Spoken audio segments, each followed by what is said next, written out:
अगर आपको खाना खाने के बाद पेट बहुत ज़्यादा फूलता है, पेट बहुत मोटा हो जाता है या गैस बहुत ज़्यादा बनती है, हर समय खट्टी डकार जलन होती है, तो ये प्रॉब्लम हो सकती है गैस्ट्राइटिस, एसिडिटी या अम्लपित्त। आज इस वीडियो में बात करेंगे कि अगर आपको ये प्रॉब्लम कंटिन्यूसली बनी रहती है और आपको बहुत दिक्कत होती है इसकी वजह से, तो इस वीडियो के बाद आप अपनी प्रॉब्लम को काफ़ी हद तक ठीक कर सकते हैं।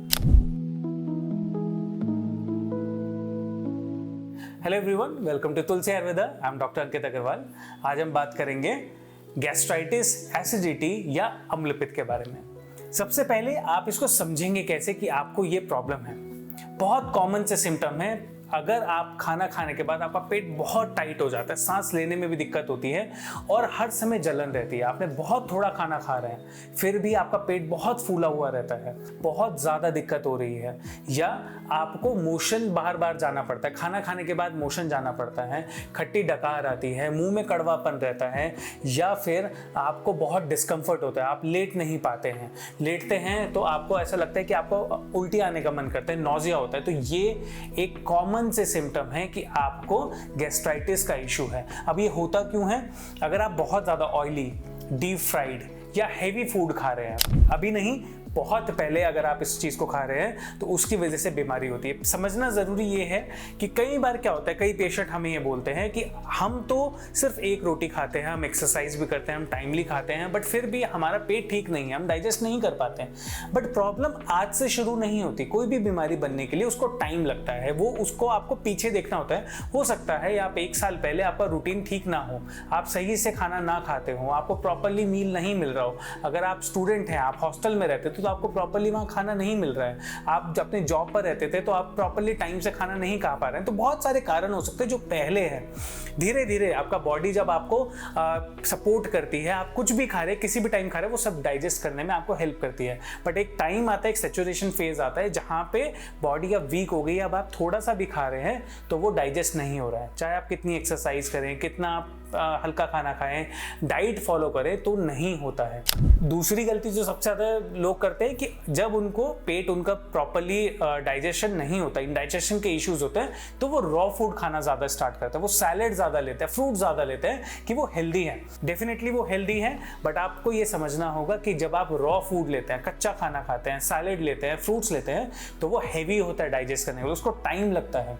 तो अगर आप और हैवी चीज़ अपनी अग्नि में डालेंगे, अपने पेट में डालेंगे, तो दिक्कत आपकी बढ़ सकती है। तो इस चीज़ का ध्यान रखना जरूरी है। तो ये कॉमन सी मिस्टेक होती है जिसकी वजह से गैस्ट्राइटिस होता है। अब होता क्या है? नॉर्मल सोल्यूशन कि आपने एक रोज एक कैप्सूल लिया, डेली खाली पेट खा रहे हैं और वो लंबे टाइम से चल रहा है। तो हमारे पास पेशेंट आते हैं कि आप 5 साल से, 10 साल से, 15 साल से, बहुत लंबे टाइम से वो कैप्सूल्स खा रहे हैं, बट कभी भी इतने लंबे टाइम तक कैप्सूल्स नहीं खाने चाहिए, क्योंकि उन कैप्सूल्स का सिर्फ ये काम है कि जो एसिड बन रहा है, जो पंप है जो रिलीज करे, जो प्रोटॉन पंप होते हैं, उनको इनहिबिट कर देता है, उनको रोक देता है, जिससे एसिड नहीं बनता।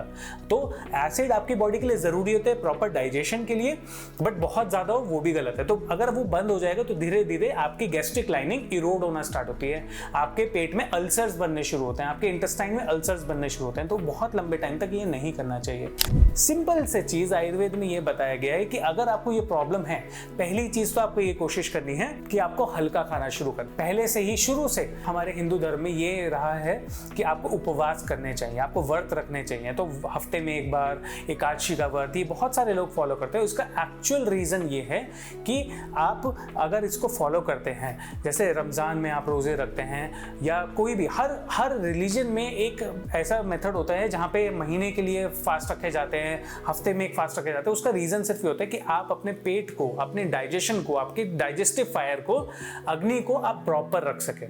अगर वो बहुत तेज रहेगी तो भी गलत है, अगर बहुत हल्की रहेगी और आप उसके ऊपर भारी खाना आप डालते रहेंगे, बार बार लेते रहेंगे, तो वो दिक्कत देगा। तो आपको छोटे छोटे मील अपने खाना स्टार्ट करने हैं, बहुत कम क्वांटिटी में लेना है, ताकि जो आप खा रहे हैं वो इजीली डाइजेस्ट हो। ये पहली चीज आपको ध्यान रखनी है, और वो हमेशा कुक्ड मील हो, पका हुआ खाना हो या उबला हुआ खाना हो, ये आपको ध्यान रखना है। धीरे धीरे उस खाने को बढ़ाना है आपको, जैसे जैसे डाइजेस्ट होगा उसको बढ़ाना है। इसको आयुर्वेद में संसर्जन कर्म कहते हैं। संसर्जन मतलब स्टेप बाय स्टेप आपको उसको इंक्रीज करना है, ताकि आपकी बॉडी उसको प्रॉपर्ली डाइजेस्ट कर सके। दूसरा सिंपल सी चीज आपको क्या करनी है, आप गर्मियों का टाइम है, आपने एक बॉटल पानी लिया, उसके अंदर आपने 1 चम्मच सौंफ डाला, 1 चम्मच उसके अंदर अजवाइन डाला, हल्का सा बॉईल करके उसको गर्म पानी को हल्का सा रख लिया और हल्का सा माइल्ड रहे, बहुत हल्का सा ल्यूकवार्म, उसको पूरे दिन भर पीते रहे। तो उससे क्या है, जो आपका सौंफ है वो आपके पित्त की अग्नि को शांत करेगा, शांत रखेगा, डाइजेशन ईजी रखेगा, ठंडापन रखेगा, और जो अजवाइन है वो डाइजेशन को इंप्रूव करेगा। तो जो आप खा रहे हैं इंडाइजेशन का इश्यू नहीं होगा, उससे इंप्रूव होगा। अगर गैस बन रही है तो इजीली रिलीज होगी और आपको पेट में दर्द या दिक्कतें नहीं होगी। तो ये आपको चीज़ों को ध्यान रखना है। अगर पेट में बहुत ज़्यादा दर्द है, पेट फूलता है, तो ये रीज़न है कि आपका लिवर डिसऑर्डर्स हो सकते हैं, या लिवर आपका वीक है या प्रॉपर्ली काम नहीं कर रहा है। तो अगर आप अल्कोहल कंज्यूम करते हैं, आप सिगरेट्स लेते हैं, कोई भी निकोटीन कंज्यूम करते हैं, तो उसको रिड्यूस कर दे, उसको बंद कर दे, ताकि लिवर को टाइम मिले।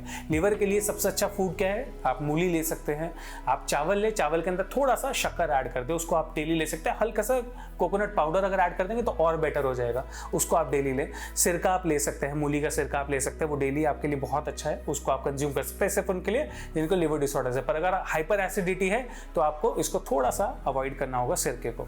उसके अलावा आप गर्मियां हैं, नारियल पानी आप लें, नारियल के अंदर की जो मलाई होती है, कोकोनट है, उसको आप ज़्यादा लें, वो कंज्यूम करें, वो आपके लिए बहुत अच्छा है। सुबह उठते ही आपने थोड़ा सा कोकोनट ऑयल लेना है, हल्का सा गर्म करके उसको मुंह के अंदर डालना है, उससे कूला करना है और उसको थूकना है। ये आपको करें, ऑयल पुलिंग या इसे कवल कहते हैं। अगर आप इसको डेली करते हैं तो आपकी ओरल हाइजीन भी बहुत अच्छी रहती है और डाइजेशन भी इससे काफ़ी बेटर रहता है। इस चीज़ का ध्यान रखें। रात को सोने से पहले हल्का खाना खाएं, भारी खाना बिल्कुल मत खाएं। फाइबरस डाइट ले, लिक्विड डाइट ले, वो आपके लिए ईजी रहेगा। ये सिंपल से स्टेप्स अगर आप फॉलो करते हैं और अपने सिम्टम को समझते हैं, इस बीमारी का इलाज आप बहुत ईजिली कर सकते हैं। बट अगर फिर भी आपको बहुत लंबे टाइम से ये प्रॉब्लम है, नीचे दिए गए नंबर पे आप कॉन्टैक्ट कर सकते हैं, अपना ऑनलाइन अपॉइंटमेंट बुक कर सकते हैं, आप हमसे बात कर सकते हैं और अपनी बीमारी को आयुर्वेद की मदद से कंप्लीटली ठीक कर सकते हैं। ऐसे ही हमारे इस पेज पे मैं और भी वीडियो लेके आता रहूँगा, जहाँ पे मैं आपको बताऊँगा कि आयुर्वेद आपकी कैसी मदद कर सकता है हेल्दी रहने में। तो अगर आपको ये वीडियो पसंद आई तो सबके साथ शेयर करें और उनके साथ ज़रूर शेयर करें जिनको ये दिक्कतें हैं, ताकि आयुर्वेद की मदद से वो बिल्कुल ठीक हो सके। Thank you.